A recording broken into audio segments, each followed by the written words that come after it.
a rent-controlled walk-up on Lexington Avenue, Manhattan. A 2-bedroom apartment above a restaurant, $390 a month.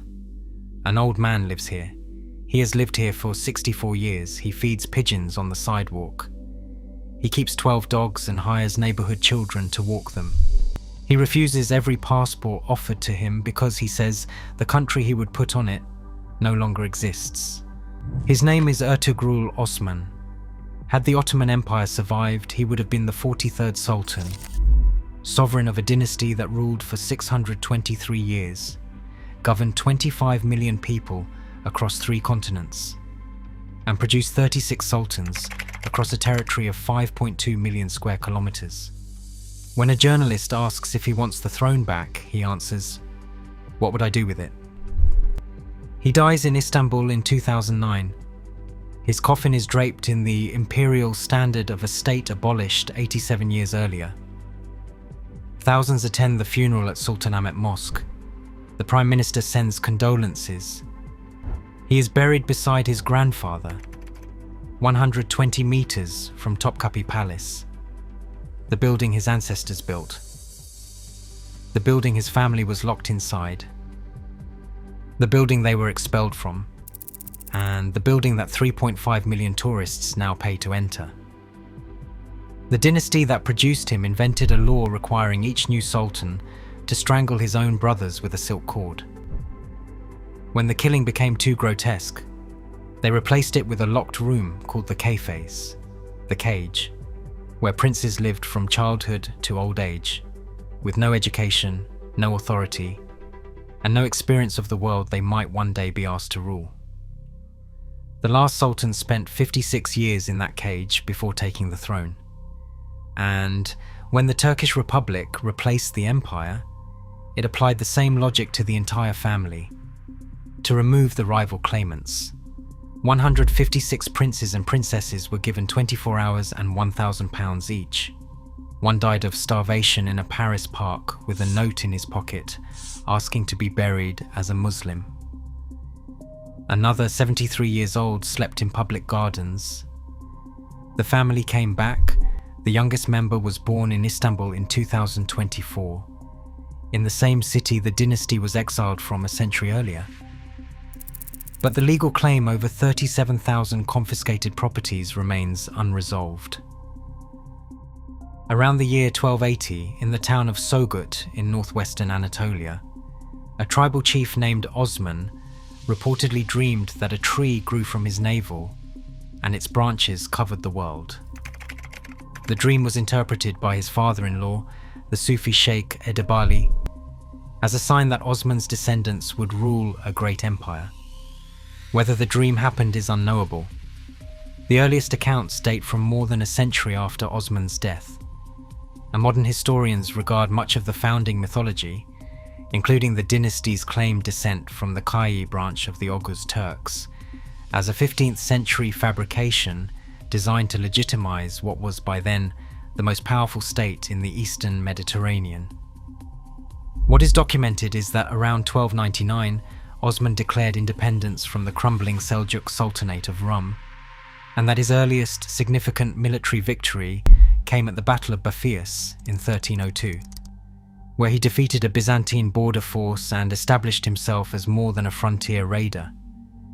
Before that victory, he had already demonstrated the principle that would define his bloodline for 6 centuries. When his uncle Dundar opposed a strategic decision, Osman killed him with an arrow.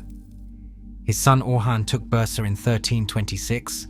Osman was dying as the siege ended, and his body was moved there, per his wishes, and crossed into Europe at Gallipoli in 1354, giving the dynasty its first European foothold.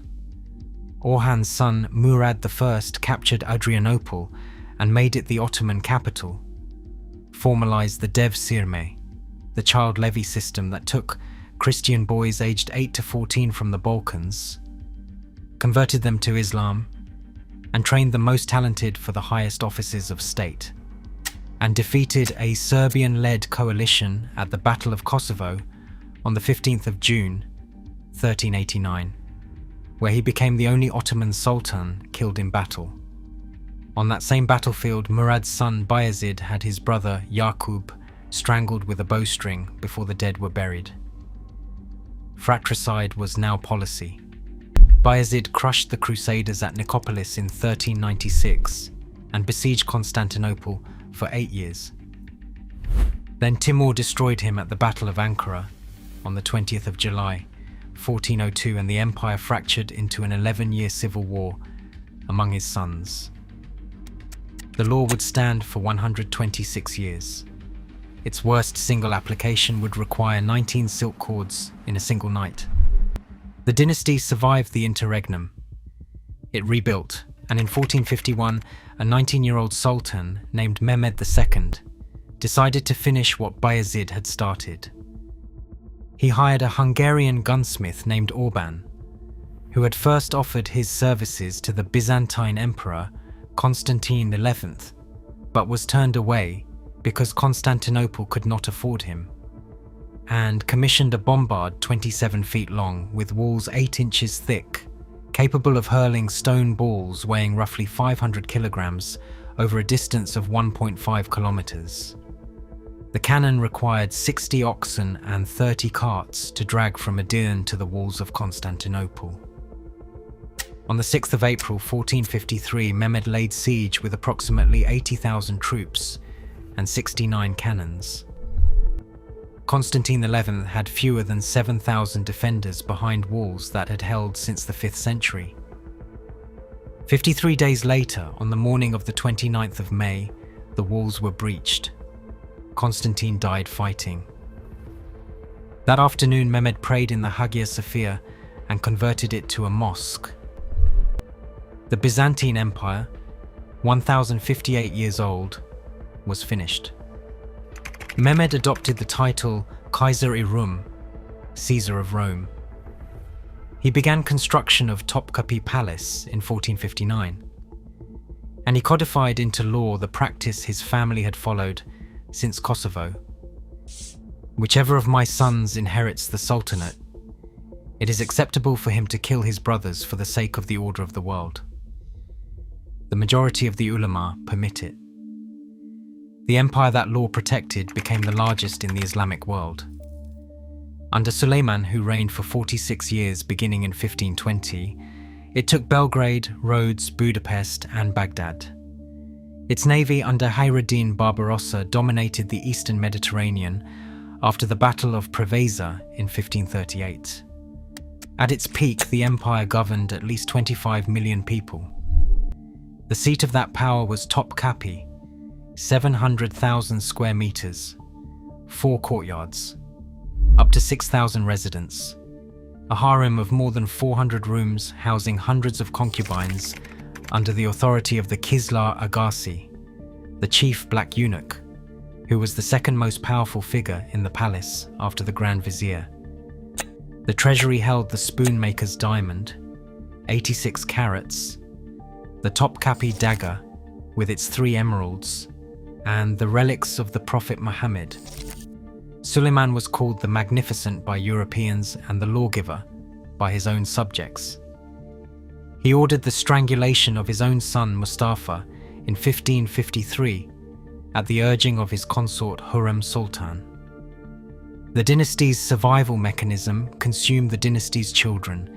In 1595, Mehmed III took the throne and had 19 of his brothers strangled with silk cords in a single night. Their bodies were buried beside their father. The revulsion was immediate and permanent. Ahmed II, who took the throne in 1603, abolished fratricide and replaced it with the kafes, a set of rooms inside the Topkapi harem where princes were confined from roughly the age of 7. They were given tutors, servants, sometimes deaf-mute companions, and sterile concubines so that no rival heirs could be produced. They received no military training, no administrative experience, no exposure to governance of any kind. Some spent decades inside, several emerged visibly damaged. The succession shifted from primogeniture to agnatic seniority. The eldest living male in the dynasty inherited the throne. That meant the kafes did not merely contain princes, it stored future sultans, and the future sultans it stored had been raised in conditions designed to ensure they could not govern. The empire reached its maximum territorial extent in 1683 at roughly 5.2 million square kilometers. Then it began to contract. The failed second siege of Vienna in 1683 and the defeat at the Battle of Zenta in 1697 led to the Treaty of Karlowitz on the 26th of January 1699, the first major Ottoman territorial loss after 4 centuries of expansion. Hungary, Transylvania, and Slavonia went to the Habsburgs. Podolia returned to Poland. The trajectory was set. The empire had survived fratricide. It had survived the cage. It would not survive the 19th century. The Treaty of Kukuk-Kaynarca in 1774 gave Russia the right to protect Ottoman Orthodox Christians, a pretext for intervention that would be invoked for the next 150 years. In 1853, Tsar Nicholas I told the British ambassador in St. Petersburg, "We have a sick man on our hands, a man gravely ill." The Tanzimat reforms of 1839 and 1856 attempted to modernize the empire from within, introducing legal equality for non-Muslims, new commercial and penal codes, and a constitution in 1876. Abdulhamid II suspended the constitution in 1878 and ruled as an autocrat for 30 years. The Young Turk Revolution of July 1908 forced its restoration. Major Ahmed Niazi led 200 men into the Macedonian hills demanding constitutional government, and within weeks Abdulhamid capitulated. He was deposed the following April. The Committee of Union and Progress, led by Enver Pasha, Talat Pasha, and Cemal Pasha, took effective control. On the 2nd of August 1914, Enver signed a secret alliance with Germany. 2 German warships, the battlecruiser SMS Goeben and the light cruiser SMS Breslau, were admitted to the Dardanelles, fictitiously sold to the Ottoman Navy, renamed with Turkish names, and sent into the Black Sea under their entirely German crews to bombard Odessa, Sevastopol, and Theodosia on the 29th of October, 1914. Russia declared war on the 2nd of November. Britain and France followed on the 5th. The empire that had governed 19 million people by the 1897 census was now fighting on the losing side of the largest war in history. Gallipoli, the Arab revolt, the Armenian genocide, and the British capture of Baghdad and Jerusalem all helped unravel the state. By the Armistice of Mudros on the 30th of October, 1918, the Ottoman state was functionally dead. The Treaty of Sèvres in 1920 carved Anatolia among Greece, Italy, France, and an independent Armenia. Mehmed VI had spent 56 years in the kafes. He would spend 4 years on the throne, and the rest of his life unable to answer the question of where he wanted to go. Mustafa Kemal's War of Independence reversed Sèvres on the battlefield. On the 1st of November 1922, the Grand National Assembly in Ankara abolished the Sultanate. Mehmed was no longer Sultan. On the 17th of November 1922, fearing assassination, Mehmed and his 10-year-old son Şehzade Mehmed Ertuğrul were driven in a British ambulance from Yildiz Palace to the docks at Tophane, where they boarded the British battleship HMS Malaya. A historian, Murat Bardakçı, later published a document from the Turkish state archives suggesting that Ataturk sent encrypted orders to have him lynched. Admiral Sir Osman Brock asked the deposed Sultan where he wished to go. Mehmed had no answer. Brock suggested Malta. Mehmed arrived on the 9th of December 1922. He never abdicated. He carried a revolver in his pocket for the rest of his life. He insisted in his memoirs that he had not fled, but had performed a dignified hijrah, following the example of the Prophet Muhammad, and would return one day. He never did. He died of a heart attack at his villa in San Remo, Italy, on the 16th of May, 1926, aged 65. His creditors attempted to seize his coffin. He had to be buried at night. His body was eventually interred at the Tekke Mosque in Damascus.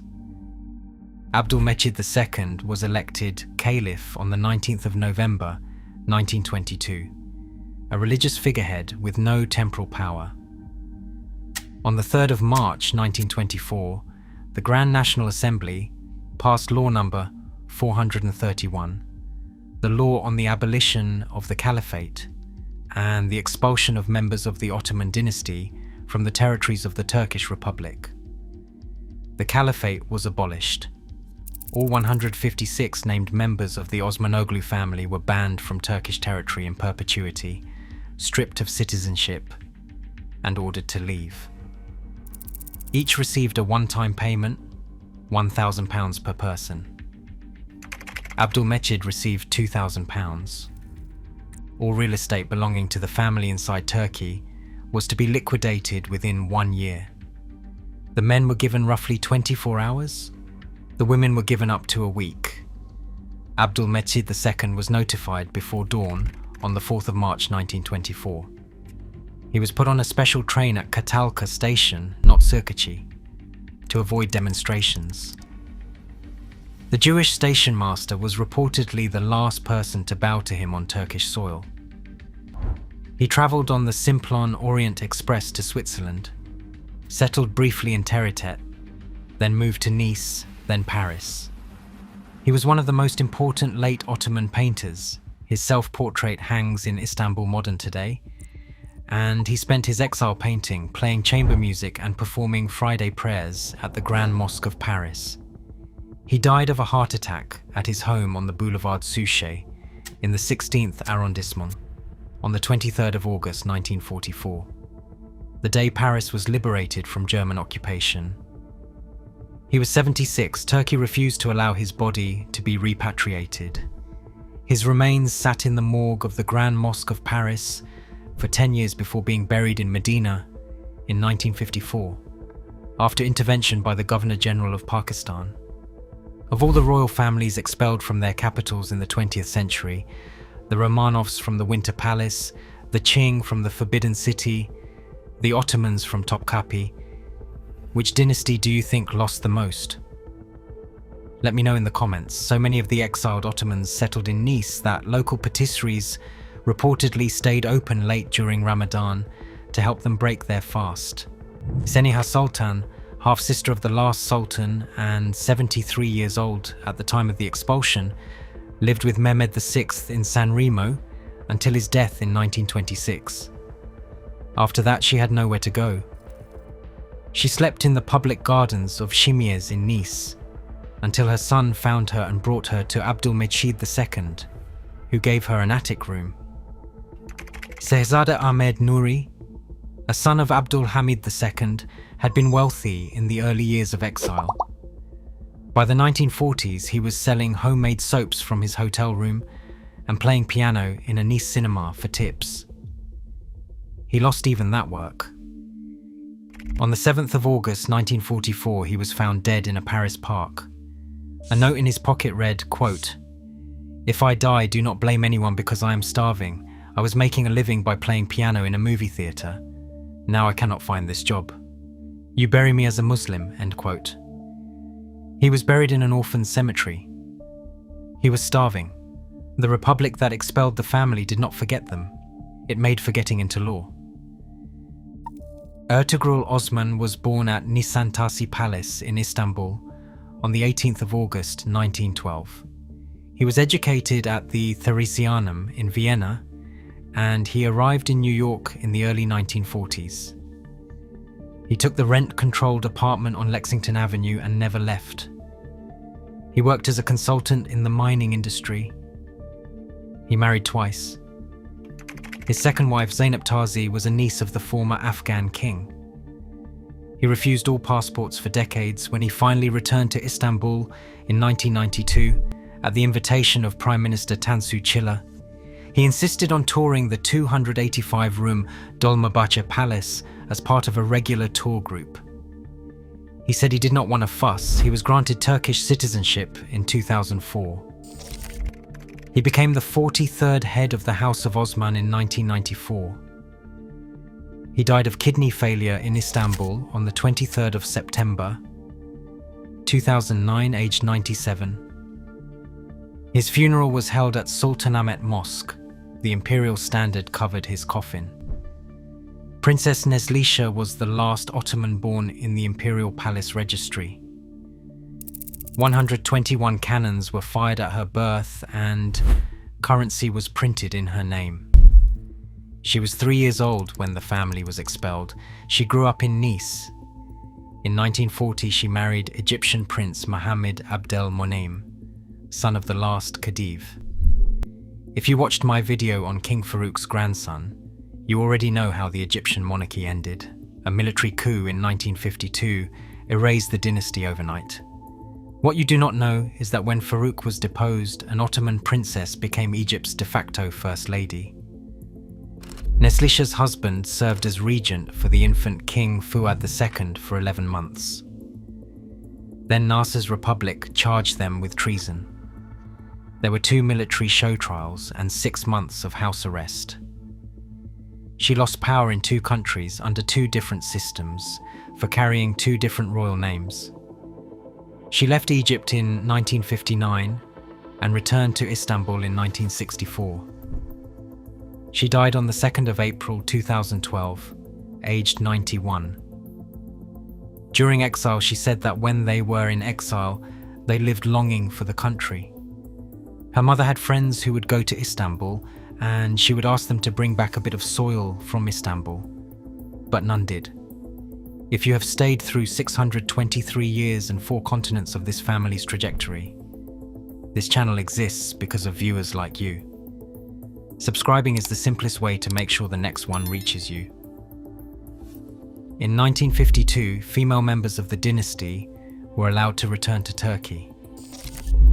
The men had to wait until 1974, exactly 50 years and 4 months after the expulsion, when Prime Minister Bülent Ecevit's government passed a general amnesty. Even then, a 1949 constitutional amendment had retroactively blocked the family from claiming any property inside or outside Turkey. In the 2010s, descendants began filing lawsuits in Turkish courts. An Istanbul court formally recognized 71 individuals as legal heirs of Abdülhamid II. The broader universe of claimants encompasses approximately 103 people seeking the return of roughly 37,000 properties across Turkey. Orhan Osmanoğlu, a great-grandson of Abdülhamid II, has said, "We are not demanding palaces such as Topkapi or Dolmabahce, but Sultan Abdülhamid took land titles for himself, which was a first in Ottoman history. We are talking about these assets." The current head of the House of Osman, Şehzade Harun Osmanoğlu, has taken a quieter line. He was born in Damascus in 1932, orphaned at 3, grew up in poverty in Beirut and Damascus, and returned to Istanbul under the 1974 amnesty. He is 93 years old. He has 3 children and 9 grandchildren. The youngest member of the dynasty, Şehzade Mehmed Selimhan Osmanoğlu, was born in Istanbul on July 17, 2024. A century after Law number 431 expelled the Osmanoğlu family from Istanbul, the family has a newborn with an Istanbul birth certificate. Topkapi Palace is now a museum. The Turkish government sells tickets to the rooms where the kafes princes were locked away. The dynasty's survival mechanism and the republic's erasure mechanism were the same idea applied at different scales: remove the rival claimants. The Ottomans applied it to brothers. The Republic applied it to the entire bloodline. The family survived both. The apartment on Lexington Avenue is gone now. Ertuğrul Osman is buried in Kembalitus, beside his grandfather Abdülhamid II, 120 meters from the walls of Topkapi Palace. The same building, 5 different meanings across 623 years. The dynasty that dreamed of a tree covering the world ended up back where the tree was planted, carrying no title, holding no throne, and paying for a ticket to enter their own house, their